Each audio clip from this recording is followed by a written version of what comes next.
Bem, e inicialmente, antes de passar a palavra à Pilar, vou apresentá-la e mais uma vez agradecendo e dando boa noite a todos.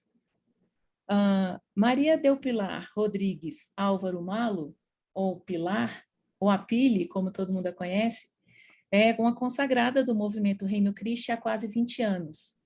Ela é nascida no México, na capital, cidade do México, e é a oitava de 11 filhos e tem 36 sobrinhos. Ela estudou educação, ciências religiosas e tem mestrado em ciências da família. Está trabalhando há mais de 15 anos com adolescentes no México, no Chile e agora no Brasil, quase sempre em ambiente escolar.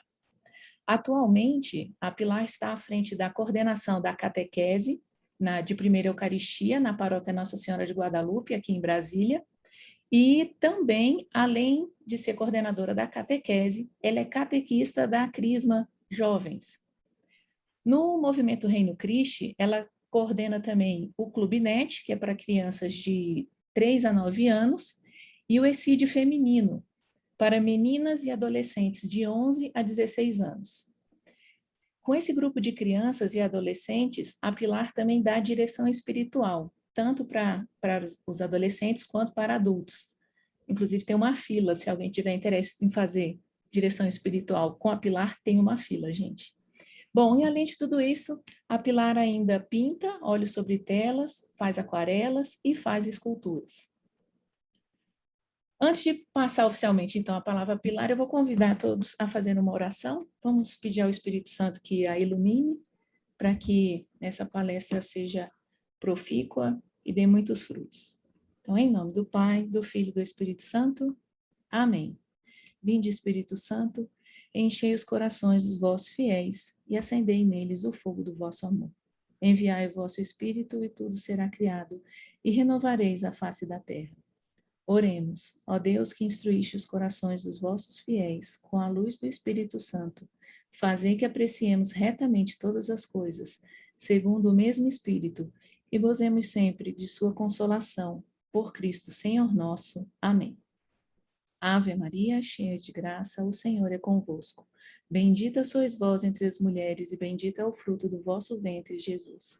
Santa Maria, Mãe de Deus, rogai por nós, pecadores, agora e na hora de nossa morte. Amém. Nossa Senhora de Guadalupe, rogai por nós. Pilar, a palavra é sua. Muito obrigada, gente. Boa noite. Espero que vocês estejam me escutando bem aqui. Espero que o som esteja certo. Eu vou apresentar aqui, vou partilhar minha tela. E vamos lembrar, o tema de hoje é educar para a vida, autonomia e liberdade.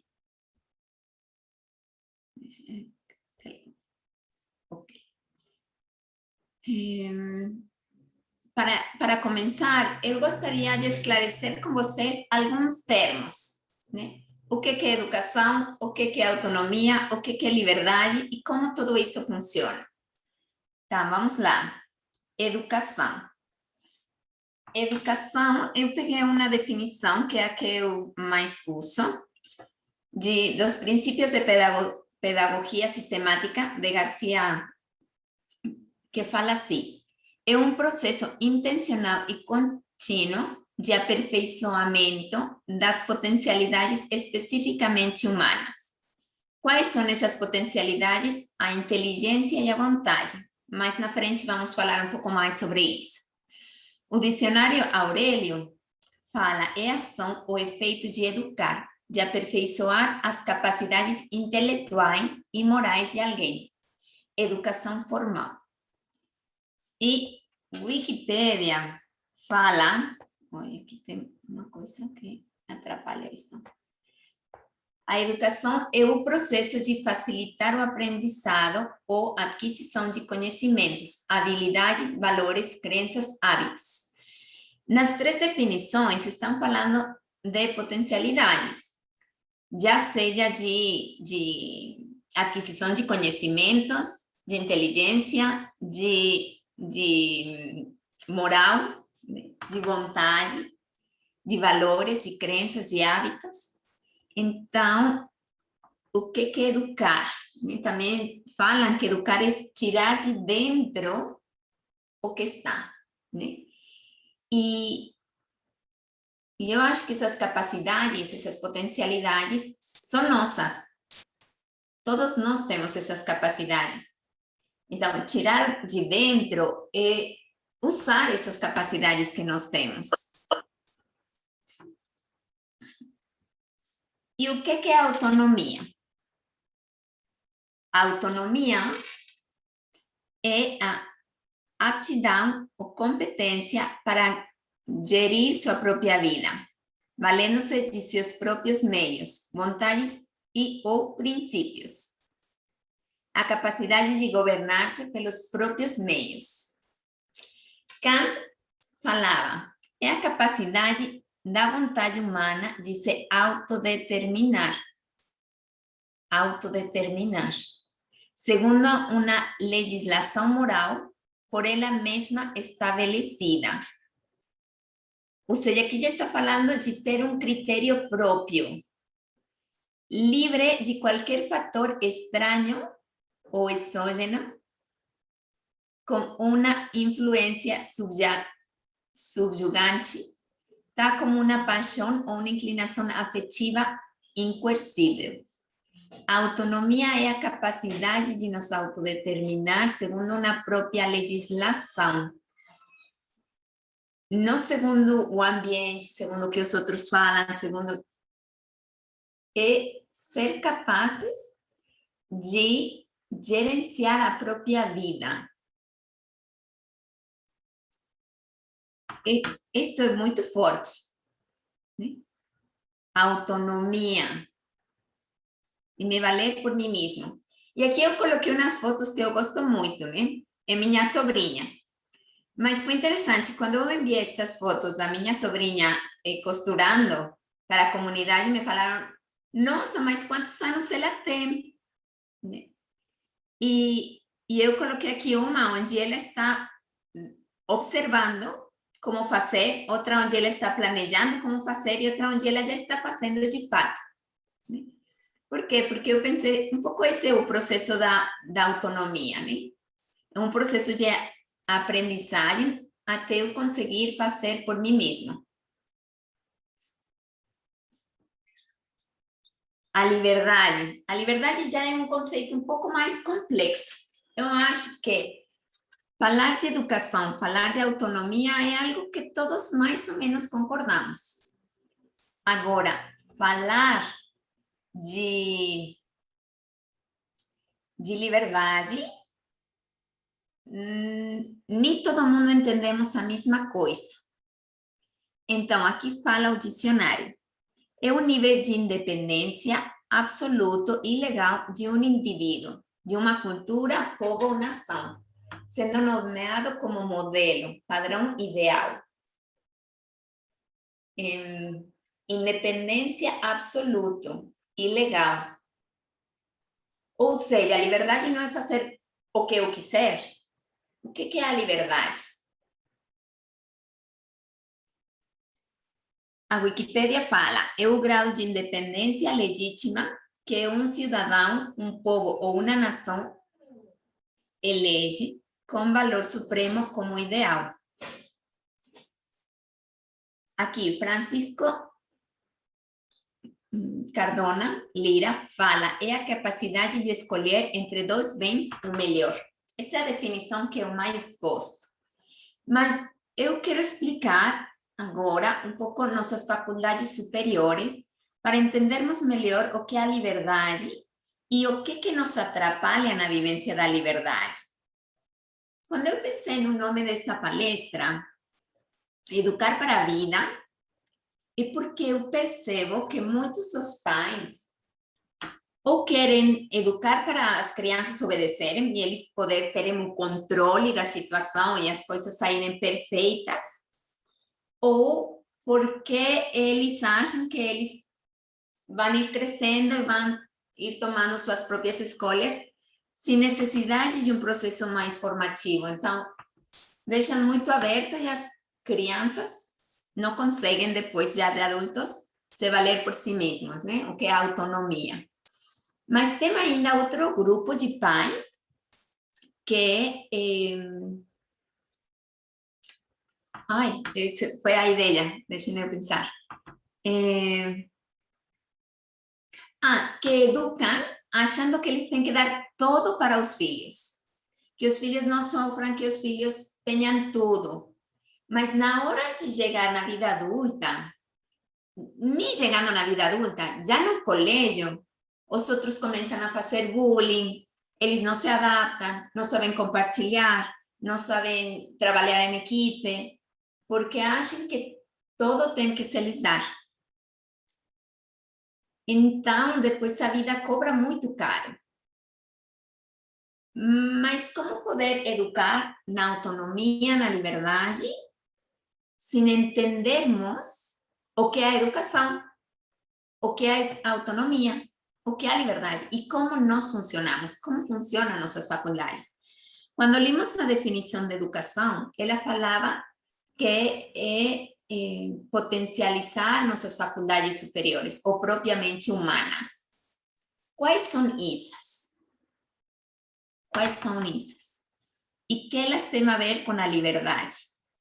Então, vou começar pelo princípio. Como nós reconhecemos que uma coisa é ser vivo e não um ser inerte? Nós reconhecemos que uma coisa é ser vivo pelo princípio vital, o mais conhecido como alma. Alma é o que anima, que é o princípio que dá vida. Aí então, as plantas têm ânima, têm alma, elas têm sim, mas não é uma alma humana, é uma alma vegetal, é um princípio vital vegetal. Mas o que temos em comum com todos os seres vivos? O que nos faz reconhecer que algo é ser vivo? Como sabemos que a planta ou a flor, por mais diferente que seja, por mais que eu nunca tenha visto, em Brasil eu tenho visto diferentes flores que eu não conhecia, mas eu reconheço que é uma flor. O porquê? Vamos lembrar de nossas aulas de biologia? Porque nasce, cresce, se reproduz e morre. Todo ser vivo tem essas funções. É o princípio vital. Mas temos também os animais. Qual é a diferença entre a planta e o cachorro? O cachorro tem um princípio vital na ânima, que é animal, não é vegetal. Será que o cachorro já tem outras faculdades que a planta, as flores, não têm? Alguém quer me responder? Qual é a diferença entre a planta e os animais? Podem abrir seu microfone ou escrever no chat. Qual é a diferença? Capacidade de se comunicar de alguma forma? Capacidade de se expressar? Isso. Instinto. Alguém falou instinto, Pili. Instinto. Muito bem. Alguma outra coisa? O que acontece se eu corto uma folha? Alguém falou e não entendi. Inteligência. Os animais têm inteligência? Sim. Animal.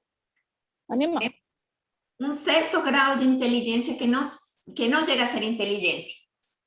Eles agem por instinto. E tem outra coisa. O que acontece se eu corto uma folha de uma planta?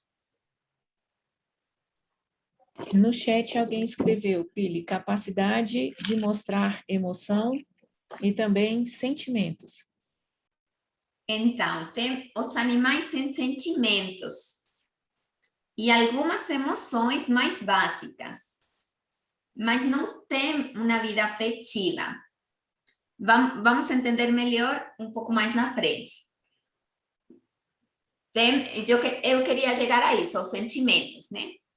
As faculdades inferiores são, vou ter que ir aqui, instintos e os sentimentos. Essas são a diferença das plantas com os animais.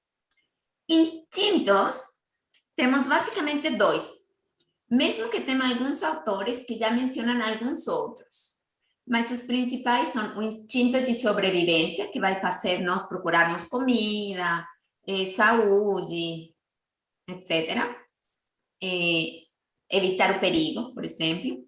E o instinto de reprodução, para preservar a espécie. O que acontece se uma planta precisa de água?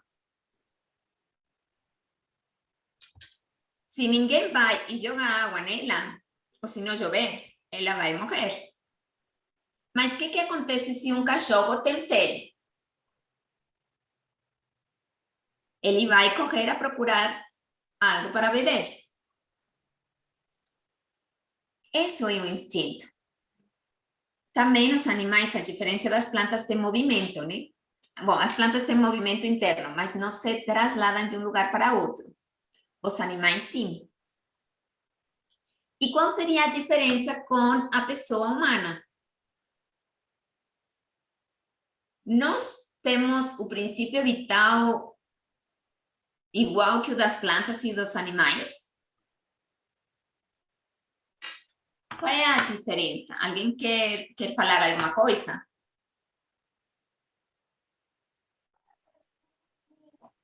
Eu acho que a diferença... Ai, desculpa. É o livre-arbítrio que a gente tem. O livre-arbítrio. Muito bom. Um bom resumo. Para ter livre-arbítrio, precisamos de outras faculdades. Quais são? Fala o que fala o chat. Sim, aqui no chat, Pili, a Juliana Cunha diz que o homem é capaz de amar. E o Rafael Guedes que o homem é capaz de decidir. A decisão é uma parte muito importante. E a capacidade de amar é outra. Então, vamos ir na seguinte diapositiva, ver o que eu quero falar aqui. E complementando, Pili, a Karime e a Adriana falaram inteligência. Inteligência, muito bem. Então, as faculdades humanas, propriamente humanas, são inteligência, vontade e afetividade. Nós vamos entender hoje a quaresma perfeita. Por quê? Vamos ver quais são as funções de cada uma destas faculdades que nos fazem ser humanos. E antes disso, eu vou falar uma coisa. Os animais que agem por instintos vão respondendo ao que eles vão sentindo. Tenho sede, bebo água. Tenho fome, como. Tenho vontade de fazer xixi? Faço. Eu quero me reproduzir? Me reproduzo. Eles não pensam. Se eu quero domesticar um animal, eu vou jogar com o prêmio e o castigo. Você se deita e eu dou comida. Você pula e dou um peixe. Você não faz, eu dou um castigo. O castigo pode ser simplesmente não dar a comida. E então o animal vai respondendo. Tem animais que são mais fáceis de domesticar e outros que são mais difíceis de domesticar. Aí eu pergunto, se nós agimos só por instintos e não utilizar a nossa inteligência, estamos agindo a nível animal. Não significa que seja errado, né? Também tem uma definição de pessoa humana, que agora não vou me deter muito, porque disso falamos na palestra passada, que fala que a pessoa é um animal racional. Então, algo de animal nós temos. E é justo que partilhamos umas coisas com eles. E essa parte dos instintos nem sempre é negativa. Mas nós temos uma inteligência que pode fazer que eu não coma quando sinto fome, porque eu estou procurando um outro bem superior ao de saciar agora essa fome que eu sinto. Faz sentido? Então, para que serve a inteligência? Para que servem os afeitos? E para que serve a vontade? O que faz cada um deles? Então,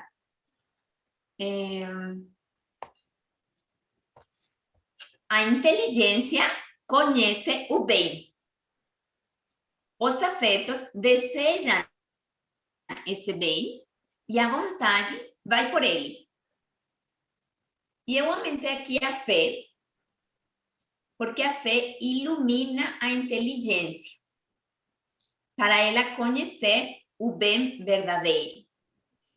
E não sei se dá para ver muito, mas na parte de cima desse quadro, desse desenho, fala aqui, bom, belo e verdadeiro. Eu deixei aqui um pouco como parênteses, porque eles são os atributos de Deus. Deus é o é o bom, é o belo e é o verdadeiro. Qualquer outro bem partilha de Deus o seu ser. Não sei se é um pouco mais complexo de entender, mas agora o importante é saber que todo ser humano age por um bem. Esse bem é conhecido pela inteligência, é desejado pelos afetos e é conseguido pela vontade. Por exemplo, eu quero que meu filho aprenda a comer bem. Então, eu não vou dar qualquer coisa que ele sinta vontade, nem vou deixar ele escolher sempre, porque provavelmente ele, com seu pouco conhecimento que tem da nutrição, vai fazer uma escolha errada. Agora, para um ato ser livre, precisa de inteligência e de vontade. E aqui eu vou fazer um exercício. Vou deixar de partilhar um pouco minha tela, para vocês me verem melhor. E vou perguntar para alguém que queira ser voluntário. A ver, eu preciso de um voluntário para me responder. Quem pode ser?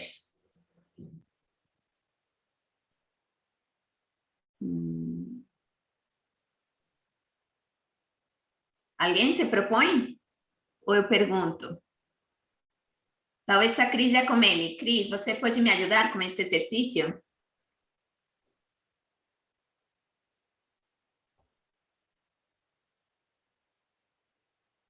Eu não sei se ela está me escutando. Olá, essa Cris, será que sou eu? Não sei se é comigo que você está falando. Pode ser. Pode ser. Você pode me ajudar com esse exercício? Posso. Tá. Então, que mão você prefere? A direita ou a esquerda? À direita. A direita. A direita tem um copo de água. Agora, qual mão você prefere? A direita ou a esquerda? À direita. A direita. Em todos os dois momentos, você foi mais livre.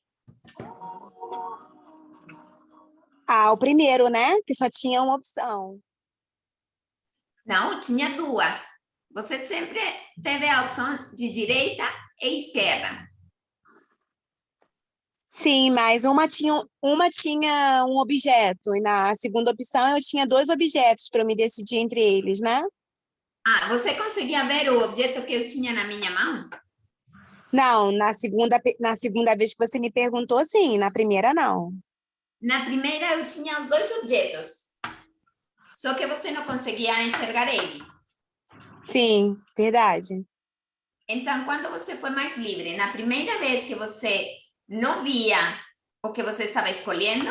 Ou na segunda vez onde você sabia o que você estava escolhendo?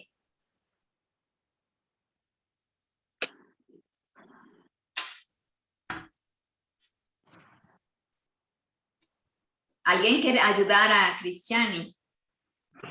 Na segunda. Na segunda. O porquê? Porque ela conseguia ver, então ela tinha mais conhecimento daquilo que ela estava decidindo. É porque Então, foi uma escolha consciente. Na segunda foi uma escolha consciente, sabendo o que queria. Na primeira foi suposição, assim, ela não via, né? então concordamos com que a inteligência, o conhecimento, tem algo a ver com a liberdade?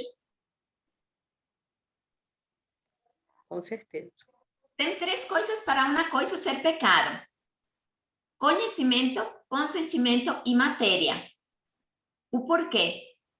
Porque se não tiver conhecimento ou não ter consentimento, ou seja, vontade, não é um ato humano. Baixinho. Não é um ato moralmente humano. Vânia, você queria falar algo? Não, desculpa, meu microfone está ativado aqui, eu estava pedindo só para a meninada sair do computador. Tranquilo. Então, vou voltar à minha apresentação para entendermos no esquema, né? Então, o conhecimento, a inteligência vai apresentar para a vontade um bem. E aqui, todos os seres humanos, todos, não só os adultos, também as crianças, também os adolescentes, agem procurando um bem. O ladrão que rouba não está querendo virar ladrão. Ele quer obter ou possuir o bem que está roubando. Qualquer ação, por mais ruim que pareça, você vê que a pessoa está encontrando um bem nisso. Até que se mantém doente. Está procurando comodidade, está evitando um perigo, uma dificuldade que ele encontra. Ele encontra um bem nessa sua atitude, nessa sua escolha. O que foi? Então, por que é difícil, às vezes, esse tema da liberdade? Aqui parece tudo muito organizado, né? A inteligência mostra, a vontade vai por ela, ou os afetos desejam. E um bem, é óbvio. Mas o que aconteceu na hora do pecado original? Pili, só para ajudar aqui, a Karime fez um comentário que o conhecimento, com certeza, nos dá mais responsabilidade e liberdade e, consequentemente, mais autonomia. Muito bom, justo isso.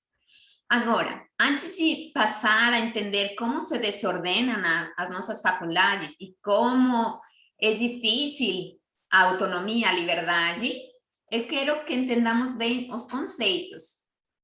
Então, o que é inteligência? Para que serve? Ela mostra a verdade e o bem. Mas o que é a verdade? Existe a verdade? Não sei se a gente falou disso na palestra passada. Alguém quer me dizer uma definição de verdade? Podem falar ou escrever.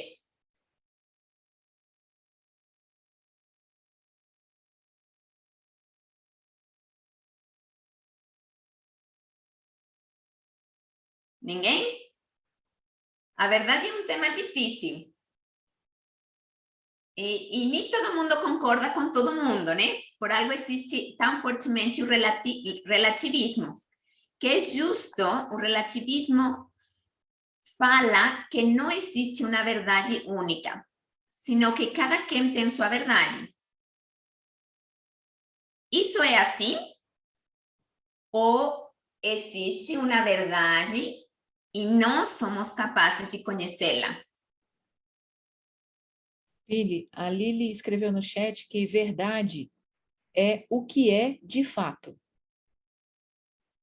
Então, a verdade está no objeto ou a verdade mora na nossa mente?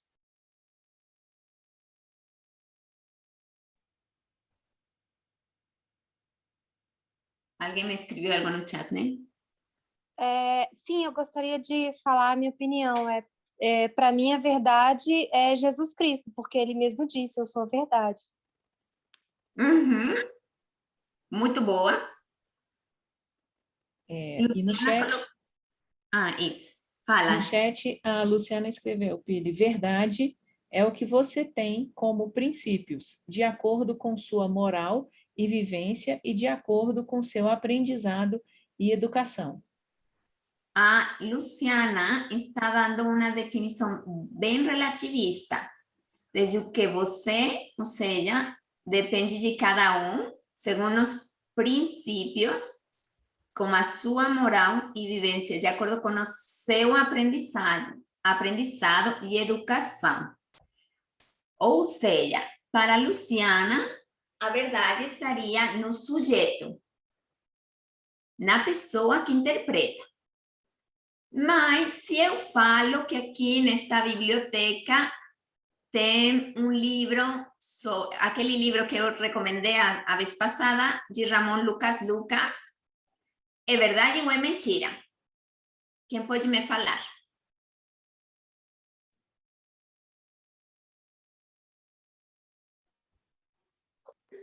É verdade. É verdade? E se eu estiver falando mentiras, como você sabe que é verdade?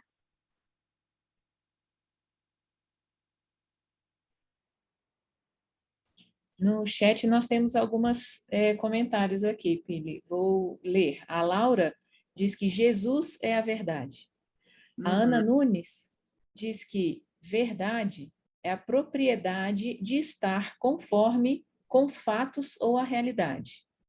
E a Karime diz que a verdade está nos fatos ou na realidade. É o que é. Ok. Então, essa definição da Ana Nunes é maravilhosa. É a conformidade entre a realidade e o que está na minha mente. Então, a verdade, vamos voltar ao esquema das faculdades. A inteligência conhece o bem, e falamos aqui que as propriedades de Deus era um bom, belo e verdadeiro. Então, o bem, com maiúsculas e glitter, é Deus. Aí que está a verdade. Aí que Jesus falou, eu sou a verdade. Mas essa verdade que Deus é partilhada em diferentes graus a toda criatura, a todo bem, a tudo que existe. Então, a verdade não está nem na minha mente, nem no objeto. Ela está na concordância entre minha mente e o objeto. Por exemplo, eu falei do livro de Ramon Lucas Lucas. Talvez algum de vocês poderia falar, isso não é verdade. Por quê? Porque vocês não estão enxergando isso. E pode ser que outro fale, não, eu confio na Pili, a Pili não diria mentiras. Então, é verdade. Deve ter o livro de Ramon Lucas Lucas na biblioteca. O fato de você não enxergar o livro faz que ele suma da biblioteca? Não. Se eu te falo que meu celular é vermelho, meu celular muda de cor? Não. Não muda. Então, se meu celular, nem sei qual cor é esse, né? Entre rosa e... É rosa. Mas imaginemos que eu sou daltônica. E então, eu vejo ele verde. Se eu vejo ele verde, onde está a verdade? O celular é rosa ou é verde? Bom, a capa do celular, no caso. A verdade está na concordância entre minha mente e a realidade.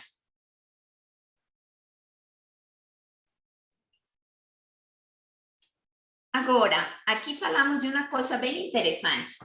Santo Tomás, não sei se vocês falam Tomás ou Tomé. Não, Tomás. Ele falava, não tem nada no intelecto que não tenha passado pelos sentidos. Então, para eu chegar na verdade, meus sentidos precisam não me enganar. E os sentidos são os 5 sentidos. A vista, o olfato, o cheiro, o ouvido, o paladar. Todos sabemos quais são os 5 sentidos. Mas o homem é capaz de chegar à verdade. É capaz de conhecer a realidade. Isso que é a verdade. Os agnósticos, eles falam que eles... pode ser que Deus exista, mas eles não têm a capacidade de conhecer a Deus. Agora, o ateu fala que Deus não existe. O agnóstico não. Ele fala, pode existir ou não, mas eu não sou capaz de chegar a conhecê-lo. E então, é uma pergunta muito importante. A pergunta sobre a verdade, já Cristo fez para Pilatos. Ou Pilatos para Cristo, né? O que é a verdade? E eu acho que é válido que cada um de vocês se pergunte isso. Existe a verdade? Nós somos capazes de chegar a conhecê-la ou não?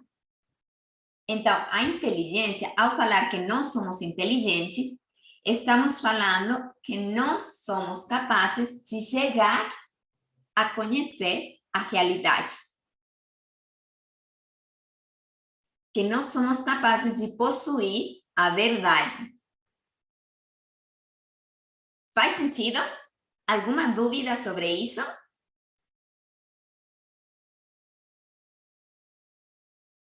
Então, vou continuar.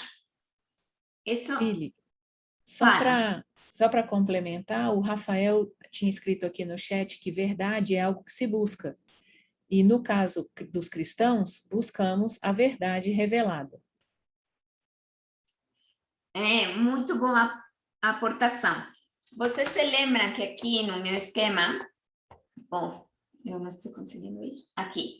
Eu coloquei aqui a fé de lado, né? Porque a fé age sobre a inteligência. E se nós entramos na estrutura de vida espiritual e nos dons do Espírito Santo, tem 4 dons que agem sobre o nosso intelecto. Que é incrível. Neste esquema vocês podem colocar tudo. As virtudes teologais, os conselhos para a quaresma, tudo. Agora vamos ver como. Mas na inteligência, o Espírito Santo nos ajuda com o dom da sabedoria, com o dom da ciência, com o dom do entendimento e com o dom do conselho. O dom do entendimento é justo para conhecer a verdade através da revelação. O dom da sabedoria nos ensina a ver as coisas desde o olhar de Deus. E o dom da ciência nos ajuda a conhecer as criaturas e descobrir o bem verdadeiro do falso. Então, muito bom. Muito obrigada, Rafael. Pili, a Laura complementa dizendo que é uma busca contínua que vai amadurecendo. Isso. A busca se dá, nós procuramos o bem, com maiúsculas, que é esses 4 atributos que falamos de Deus. Procuramos a unidade, a verdade, a beleza e a bondade, o bem. Certo? Então, agora... Mas é muito interessante essas aportações, porque nós juntos vamos descobrindo que o ser humano está aberto ao bem, à verdade, à unidade, e que só o bem real vai saciar essa necessidade do homem. Faz sentido? Bom, então, o que é afetividade? A afetividade é a resposta aos estímulos exteriores, gerando uma comoção orgânica. como funciona? Nós confundimos muitas vezes sentimentos com emoções. A diferença é a seguinte: os sentimentos é o que passa pelos sentidos. E a afetividade é a emoção que gera esse sentimento.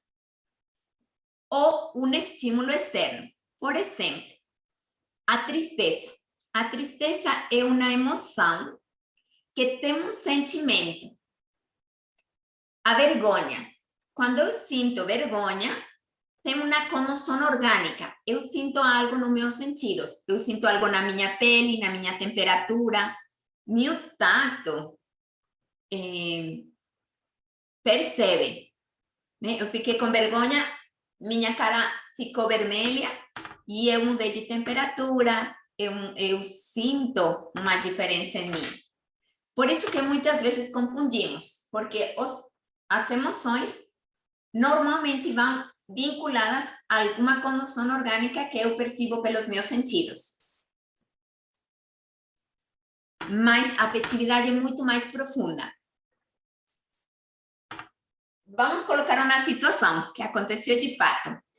Eu estava em um acampamento com as meninas, aí entrou um cachorro na propriedade e o piscineiro jogou uma pedra perto do cachorro para o cachorro se assustar e sair da propriedade. As meninas ficaram indignadas. Nossa, tinha uma que estava muito brava mesmo. Não está certo maltratar os animais, mas eu quero lhes perguntar, como vocês imaginam que estava esse cachorro depois de 10 minutos? Será que ele estava bravo? Será que ele não conseguia perdoar o piscineiro? Como que ele estava? Ou será que ele seguiu na busca de comida ou de bebida ou do que ele estivesse procurando ao tentar entrar na propriedade? O cachorro sente sim. Ele se assustou sim. Mas ele não ficou com essa emoção. Depois de 10 minutos, ele nem se lembra. Ele não precisa fazer um processo de perdoar o piscineiro que jogou a pedra. Agora não vamos entrar na moralidade de se está certo ou errado bater no cachorro. Mas o importante é entendermos que a afetividade é muito mais profunda que a sensibilidade. Algum comentário, dúvida? Nós temos um comentário no chat, Pili, da Vânia, ainda sobre a verdade, onde ela diz: eu acho que verdade caminha junto com os valores morais que são construídos com a sociedade que vivemos, com as pessoas que nos relacionamos. Então, o conceito vai surgindo a partir desses valores. Ótimo. Eu acho que essa definição é uma reflexão boa, mas cai também no relativismo. A verdade é anterior a tudo, porque já no princípio estava Deus, e Deus é a verdade. Se queremos um fundamento bíblico, né? Mas é verdade que na hora de você possuir essa verdade, você precisa desse processo que ele está explicando. Ele vai se construindo na minha vida, eu vou possuindo essa verdade através de experiências, de conhecimentos, de reflexões. É assim, se eu falo que este Cristo que está aqui do meu lado tem letras nas costas, vocês não enxergam, ou falo só que tem letras, vocês talvez vão falar, não tem, porque vocês não enxergam elas. Mas talvez para vocês confirmarem isso, vocês precisariam que eu girasse a imagem. Aqui vão ver que nas costas também não tem letras, na base não tem letras e por embaixo também não tem letras. Mas vocês não podem saber a verdade só enxergando desde uma perspectiva. Aí, como ela falou, você precisa de diferentes experiências E a sua capacidade de possuir a verdade vai ser diferente segundo as circunstâncias. É diferente a capacidade que eu tenho de perceber se este Cristo tem letras em algum lugar que a que vocês têm. Simplesmente porque eu posso pegar ele, manejar ele, girar, analisar. Ah, tem letra sim. Olhem, aqui na parte de atrás tem um quadrinho pequeno, não sei se dá para ver, com letras. Mas até eu demorei para encontrar na posição que eu estou. Então, espero que tenha dado para entender o da verdade e o da afetividade, e vamos passar à seguinte diapositiva, que é sobre a vontade. A vontade vai procurar possuir o bem que a inteligência lhe mostrou. Agora, esse bem pode ser real ou pode ser aparente. Eu coloquei aqui duas imagens. Uma de uns velhinhos, que parece que têm perseverado juntos no amor, e outra que tem na bola, que faz um efeito óptico. Nossa, eu não sei falar português, me desculpem. E pode distorcionar a realidade. Então, a vontade é essa faculdade humana que vai impulsionar nosso querer para ir a perseguir o bem que nós queremos, que nós desejamos com afetividade, certo? Ok. Então, aqui tem algo que deu errado, porque nós descobrimos que não tudo é assim de simples. Nós vemos isso, temos inteligência, afetos, vontade, mas o que aconteceu com o pecado original? O que se desordenou aqui? Nossa inteligência vira confusa, nossos afetos têm tentações e nossa vontade tem caídas. O mal se apresenta como um bem, né, desejável. Fala o Gênesis, né? Era desejável aos olhos. Então, o bem, o mal se apresenta para nós como algo bom, belo e verdadeiro. E aí que vira a confusão. Nossa mente já não é clara, nossos desejos têm uma força que impulsiona eles para o mal, e nossa vontade fica fraca e cai no mal. É incrível, e eu realmente, cada vez que eu dou uma direção espiritual, fico surpresa de como a lei de Deus está inscrita nos nossos corações. Eu não preciso falar para as pessoas o que está certo do que é errado. Elas, quando são sinceras com elas mesmas, elas sabem. Mas, mesmo assim, tem vezes que realmente nós estamos confusos. Nossa inteligência não é clara. Mas aqui tem umas perguntas difíceis para vocês. Qual é a emoção que fica quando a inteligência mostra um bem verdadeiro e a vontade vai por ele e consegue possuir ele? A pessoa fica feliz ou fica triste?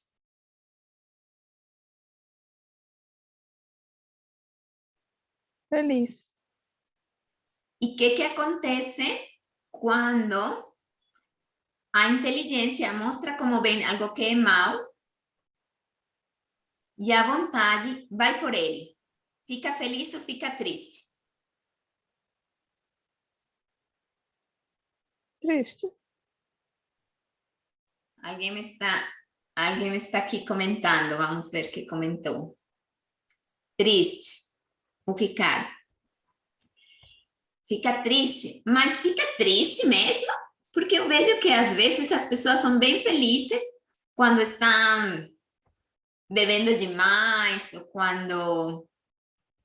aqui o Rafael fala, na hora pode aparentar feliz, Depois, Clarissa coloca triste e culpado. Aqui é o que acontece. Tem vezes que, nossa, eu até gostei da festa, mas ficou um vazio existencial. Esse é o problema com o demônio.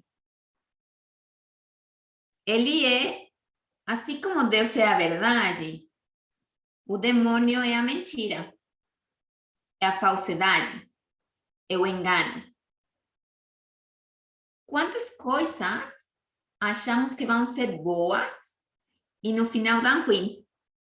E eu fiquei frustrado.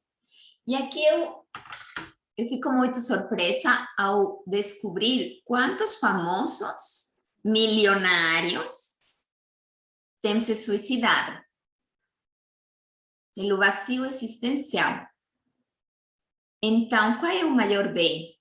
A fama? O dinheiro? O poder?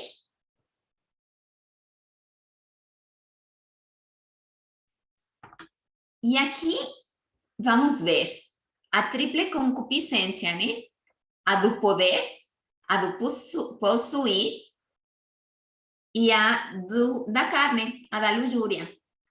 Cada uma delas vai atacar uma das nossas faculdades. O prazer está na parte dos desejos, dos afetos. O possuir está no desordem da vontade. E o poder está no desordem da inteligência, do controle através do poder, na soberba. Essas foram as 3 tentações de Jesus no deserto, né? E são as tentações que vamos ter nós na nossa vida. Aí vem a igreja e fala, conselhos para a quaresma. Oração, sacrifício e esmola. Então, no lugar de possuir, dá o que você tem. No lugar de mimar o seu corpo e os desejos da carne, se sacrifica. Abstinência. E no lugar do poder, a oração. Se submeter à vontade divina. Se colocar à disposição de Deus. Vocês percebem como a quaresma é um momento de nos ordenar ao bem? De voltar nosso caminho para Deus e não nos deixar jogar para o mal? Então, algo de bem, temos sacrifício, algo de bem, temos esforço, o desejo. E aqui é muito interessante, porque na hora de falar de educar na liberdade, nós vamos falar de fortalecer a vontade e de iluminar a inteligência para que nossos filhos desejem o bem verdadeiro. Faz sentido? Alguma pergunta disso?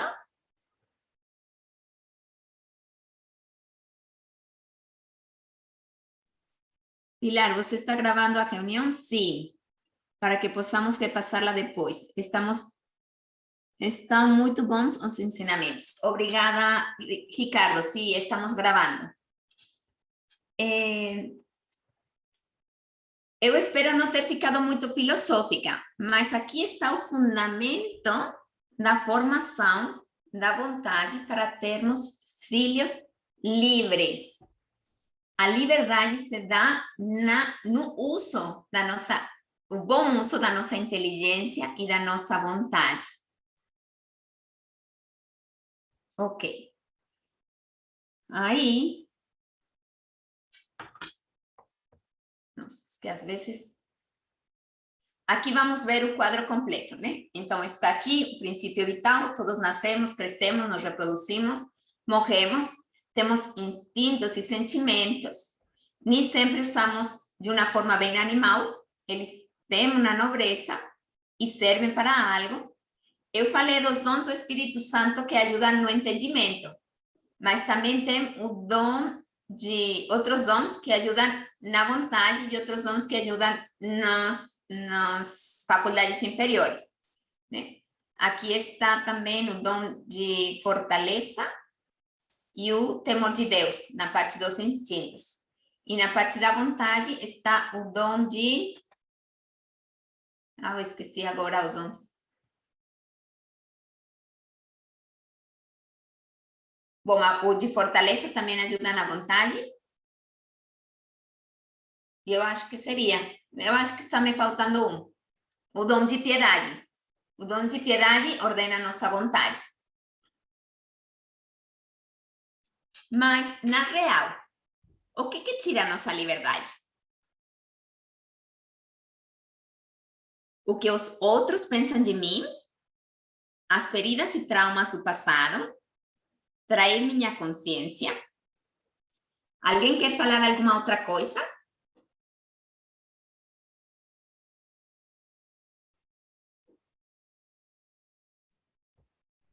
A Juliana escreveu o pecado. O pecado. O pecado. Que no fundo o pecado é trair minha consciência. E é interessante. Érica, Fala, gente. a Érica escreveu aqui, não escolher o bem. Não escolher o bem. Então, nós podemos não nos importar do que outros pensam de mim? Eu coloquei isto aqui porque eu já escutei, nossa, eu fico muito surpresa. Mães que corrigem aos filhos falando, o que vão pensar de mim se você faz isso? Isso é um fundamento para corrigir meu filho? O que os outros estão pensando? É importante o que os outros pensam de mim? É bem importante. Agora, isso tira a minha liberdade. Eu faço coisas só por agradar aos outros, me inclinando ao mal que eu não quero. Isso vai me deixar livre ou escrava do que dirão? As feridas e traumas do passado. Esse é um tema muito profundo que eu acho que não vai dar para responder agora, mas tem condicionamentos, né? Que deixam feridas que confundem mutuamente. E não esqueçamos que a dor e a ignorância são consequências do pecado original. E outro que é bem importante é trair minha consciência. Não respeitar a minha hierarquia de valores. Eu quero educar meus filhos, é um exemplo que dói muito. Até talvez falei na palestra passada, né? Eu quero que meus filhos optem por Deus antes que pela comodidade, mas sou a primeira que não acordo a criança para ir à missa no domingo, porque, coitado, está cansada. O que estou ensinando com isso? Que primeiro é a sua comodidade, o seu prazer, o que ele quer. Diferente que ele realmente esteja doente, né? E realmente, se só tiver uma missa no domingo, porque ficar cansado e dormido todo o domingo é missa a cada hora. Então, o que eu estou formando com isso? O que eu quero? O que eu estou seguindo? E aqui eu gostaria de lhes convidar a pensarem. Eu tenho um projeto formativo ou eu vou educando segundo o meu estado de ânimo? Na verdade, eu acho que o principal problema da educação dos pais para com os filhos não é que eles não saibam o que está bem. É estar dispostos a pagar o orçamento que tem a educação dos meus filhos. E não falo de dinheiro. Estou falando de tempo, de esforço, de estado de ânimo. Quantas vezes eu tenho que me repor de como eu estou para falar para meus filhos, para dar o que eles precisam? Não? Quantas renúncias exigem a maternidade e a paternidade? São muitas. Mas, bom, Então, educar para a vida, vamos terminar dando alguns conselhos práticos sobre como fazer isso. Então, eu pensei em 3 coisas. Talvez ter mais, né? Poderiam ter muitas mais. Mas eu pensei, o primeiro, em colocar limites. O exemplo do parque, né? Aquele experimento onde colocaram um grupo de crianças em um parque muito grande e falaram, vocês podem ficar aqui o tempo que vocês quiserem, podem ir onde vocês quiserem e vai estar tudo bem. Aí as crianças ficaram do lado dos adultos porque tinham medo de se perder, tinham medo de não voltar, tinham medo de ser abandonados e ficaram aí, do lado. Segundo grupo, colocaram um limite. Vocês podem jogar nesta área do parque tanto tempo, nós vamos estar aqui. As crianças foram muito mais livres nesse espaço. E 600, está dentro aqui. Marisa, 500, 600 e 700. isso. E conseguiram ser mais livres no espaço que tiveram. O desafio dos limites é saber quais são os limites certos segundo a capacidade da pessoa. E aqui tem muito a ver com a autonomia. Minha mãe falava, uma vez que a criança aprende a pegar a colher, você nunca mais dá de comer na boca. E as crianças são capazes de fazer quase tudo. Com qual idade uma criança é capaz de arrumar sua cama? Muito nova. Com qual idade a criança é capaz de fazer a própria mala? Bom, talvez de muito neném você vai ter que fazer a mala dela, né, da criança. Mas a seguinte vez, talvez você vai fazer junto com a criança. A terceira vez você vai revisar o que a criança fez. A quarta vez você vai deixar e confiar que a criança já fez. Mas nesse processo você vai ver se a sua criança é muito capaz de fazer malas ou se ele tem alguma limitação que faz que ele não seja tão bom. Talvez não tenha aquela visão de conjunto, talvez ele sempre esquece de alguma coisa, ou está muito bagunçado, então pegou uma coisa e ele disperso. Então, vai ser diferente, talvez, a idade na que uma mãe vai deixar fazer a mala só para a sua criança, que outra, porque vai depender das capacidades da minha criança. Faz sentido? Alguma pergunta sobre isso? Bom. Então, os limites é um conselho que eu dou. Eu acho que os limites têm que existir. Quando os limites são muito estreitos, eles quebram a hierarquia de valores. Porque se é tão grave eu colocar os cotovelos em cima da mesa, como mentir, como roubar, então eu não entendo uma hierarquia de valores. Não pode ser castigado. Meu filho, não sei, tem uma menina agora que ela está castigada sem celular. Eu acho que ela tem mais de 2 meses sem celular. Gente, eu não sei o que ela fez. Mas 2 meses de castigo de celular eu acho demais para uma menina de 12 anos. Então, os castigos... primeiro teríamos que questionar os castigos, né? Se lembram o que falei de como domesticar um animal? É castigo e prêmio. Tanto castigo como prêmio domesticam. Eu quero formar na autonomia, eu quero formar na liberdade, eu quero formar os desejos, eu quero formar as faculdades humanas, eu quero educar ou eu quero controlar. Se eu quero educar, talvez o prêmio e o castigo vão ter um papel diferente. O prêmio vai ser um reconhecimento. O castigo vai ser um desafio. Mas não vai ser para domesticar meu filho. Não vai ser. Tá? Então, os castigos já vão falar de uma hierarquia. Não pode ter o mesmo castigo a criança por ter sido grosso com um colega e fazer bullying, que se colocou os cotovelos em cima da mesa, porque tem uma diferença enorme moral. Faz sentido? Espero que sim. Bom. Pili, a Vânia faz esse comentário, que é bem difícil esse tema. Antigamente, educar era submissão e obediência. Esse modelo de submissão é muito triste, quebra totalmente os valores. E aí a Luciana e a Érica responderam a sua última pergunta, que sim, faz todo sentido. Ok. Outro conselho seria a gradualidade. Nós somos seres em processos. Vocês que são mães, que são pais, vão saber.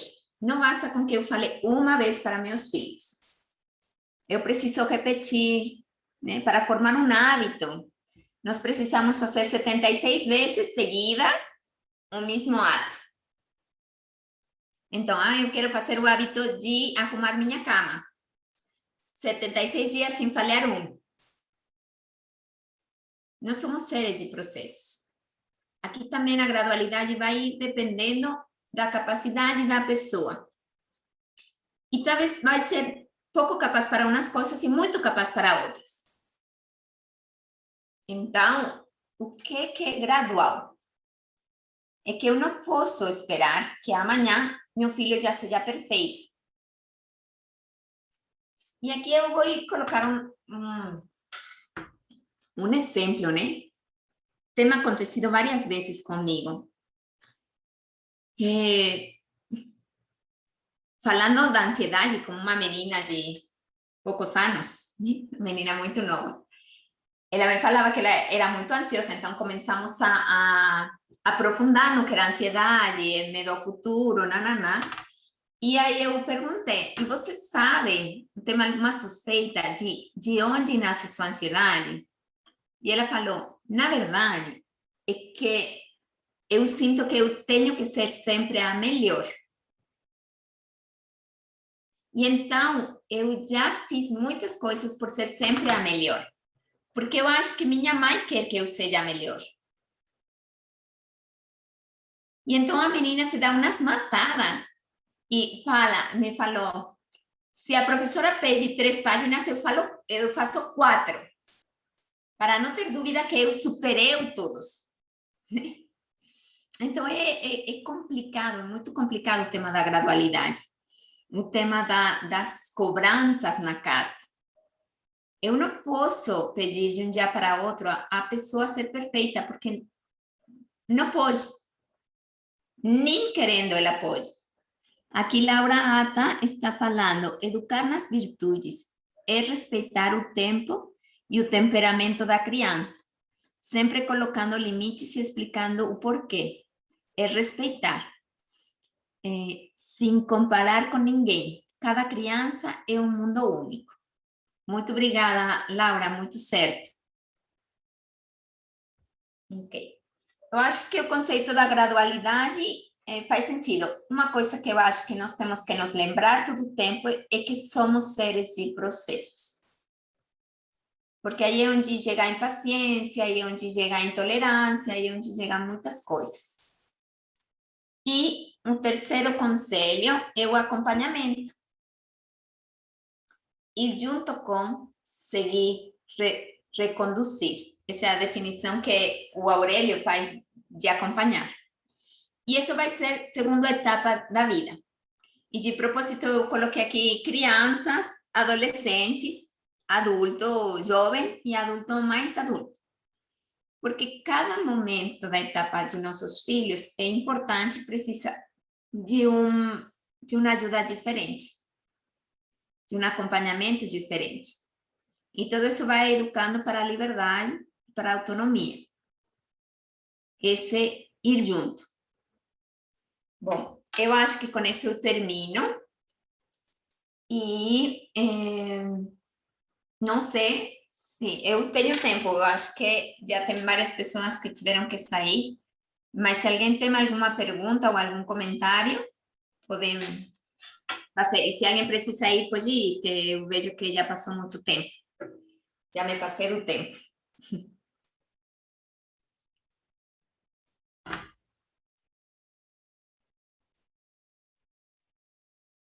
Bem, se alguém quiser fazer algum comentário, alguma pergunta para Pilar, pode falar pelo microfone ou pode simplesmente aqui digitar no chat. Eu acho quero que... falar uma coisa. Pois não, Juliana. Essa palestra me lembrou um vídeo que eu vi há muito tempo no Facebook do Padre Javier, que é de uma palestrante chamada Pilar também. E ela contava uma história que se atribui a Thomas Edison, né, que ele, parece que aos 12 anos, ele voltou da escola com uma carta que a diretora da escola tinha entregue a ele para passar para a mãe. Entregue para sua mãe, não abra. E a mãe, quando abriu aquela carta e leu, começou a chorar diante dele. E ele, mas o que aconteceu? O que foi? Aí ela disse para ele assim, olha, a sua diretora disse que você é bom demais para ir para a escola, que não tem mais nada que a escola possa lhe proporcionar.